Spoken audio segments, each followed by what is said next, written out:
Hi, my name is Bente, I'm the Norse Witch, and this week's video is about deity worship.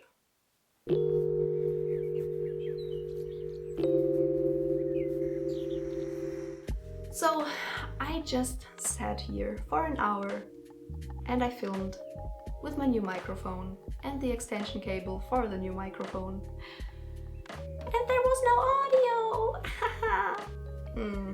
The microphone works, but the extension cable does not work, so fail. So here I am, filming it again. So you guys asked for videos about deity worship, deity work, how to contact deities, etc, etc. So here they are. But unfortunately I wasn't really that smart and I filmed the deity work video already a few weeks ago, and then I came to the conclusion that uploading a deity worship video first would be much smarter. So now I'm filming the first video a few weeks after the second video, so I really hope I won't tell you everything twice. So before really starting out with this video, I want to say one thing, and that is really important to me. You don't have to worship or work with deities to be a witch. You don't. It doesn't matter how many videos you see on TikTok or on YouTube or anywhere else about deity worship or deity work within witchcraft. It's not necessary to do that to be a witch. If you are not interested in it, then don't do it. Okay, but that being said, let's start with the video. So at first I would like to tell you what I think and what, in my opinion, is deity worship. So for me, deity worship is just giving energy to a deity by giving them physical offerings, non-physical offerings, meditating for them, doing things for them, etc, etc. What it all comes down to is that you give energy for the deity. But let's say you are a person that's interested in deity worship and you have no idea about deities, like at all. Where should you start? In my opinion, it's best to start researching different pantheons, to just get an idea about what you're interested in. So maybe you start with the Egyptian pantheon or with the Norse pagan pantheon or the Celtic pantheon, whatever you like. Just start with one pantheon, read a little bit about it, and then see if you're interested in it, if it sparks any interest in you. If it doesn't, continue with another pantheon, until you have found one that you resonate with. If you have found the pantheon that you're interested in, you will probably also have found one specific deity that you're interested in. I would suggest that you start worshipping just one deity, because deity worship can possibly get pretty time and energy consuming for some people. Of course, it highly depends on how you do worship your deities, but it's, as I said, it can, for some people, get kind of time and energy consuming. So it would be best to just concentrate on one deity, so you don't just overwhelm yourself at the beginning. And as soon as you've found the deity that you want to start worshipping, then I would say start out by researching them, like in depth. Of course, you will probably already have done some research about the pantheon and the deity to find them. But I would suggest to just read the original lore, saga, stories about this deity. So let's say that you're starting out by worshipping a deity from the Norse pantheon. Then, in my opinion, you should start out by reading the prose and the poetic Edda. Because by starting out the research with the original texts, you will make sure that you only get correct information. Of course, you can afterwards branch out to maybe the internet, YouTube, TikTok, other books, anywhere. But by starting out with the original text, you will make sure that you will recognize false information if you come across it. Because there is a lot of misinformation, especially on the internet and especially on TikTok. Because anyone can put their information on there. So you always have to reflect on whatever you read.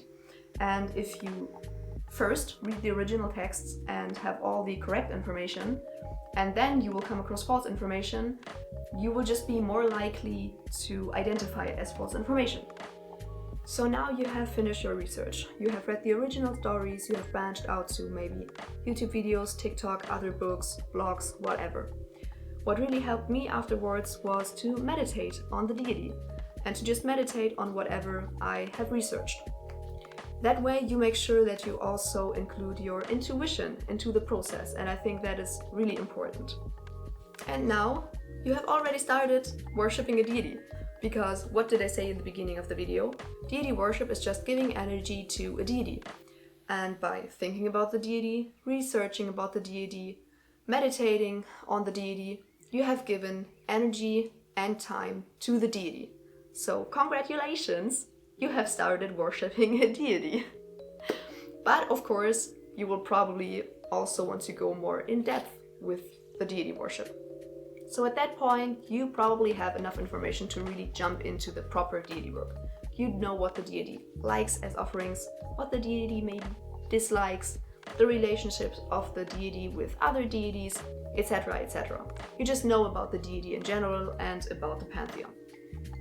So what you can then start doing is giving offerings. It could be material offerings, so I don't know, food or drink. You can give them just very simple offerings, like a lot of deities like to receive water or coffee or incense as offerings. But you can also give them offerings that are not material. So for example, you can do things for your deity. And you just have to use your intuition to decide what really fits. So for example, I started this YouTube channel for Odin, and I'm filming every single YouTube video for Odin. And other things that I do for deities is, for example, to do my makeup for Freya, or planting seeds, and just in general working with the earth and with plants for Freyr. You can do those things. It can be very simple, or you can just, I don't know, meditate once a week for your deity. It doesn't really matter. As I said, just use your knowledge and your intuition to tell you what fits for your deity. And at this point, I also want to say that you don't have to spend a lot of money for worshipping your deity.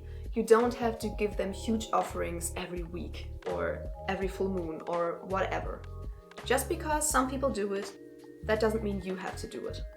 Another thing that I really like doing for my deities is to just read to them, and especially to read their lore and their stories to them. So for example, I sit down and I read stories from the Eddas for Freya or for Odin. I mainly do it in I don't know, maybe 60% of my rituals. I start out by just reading to my deities. I really love that, so maybe that would work for you too. Another really nice thing you can do for your deities is to set up an altar for them. And it doesn't have to be a huge separate altar just for the deity.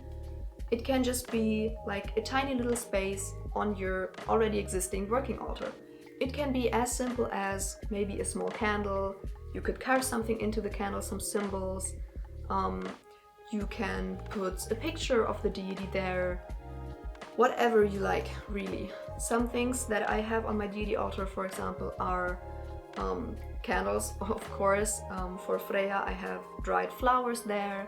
I have a little wolf figurine for Odin, and I have 2 little cat figurines for Freya. I have crystals that I connect with them, etc., etc. You can just put there whatever you connect with that deity. And of course, a really big offering you could give to your deities would be to perform a proper ritual for them. As I said, you could read their stories to them, you could sing for them, chant for them, dance for them, you could drink with them, eat with them. Of course, you could incorporate offerings into the ritual. So that would be a really big offering because it's a huge chunk of your time and your energy. But yeah, that can be really, really nice, and that can really connect you with the deity. And that's also the last thing that I have for you today. I'm really, really curious to hear how you guys worship your deities. So if you feel comfortable sharing that, feel free to tell me in the comment section below the things that you like doing for your deities. Maybe there's some things that I haven't thought about. As always, I really hope this video was informative for you. I hope it helped you, and I hope it entertained you. As always, feel free to subscribe and give a thumbs up and follow me on Instagram. And I will see you in the next video. Bye!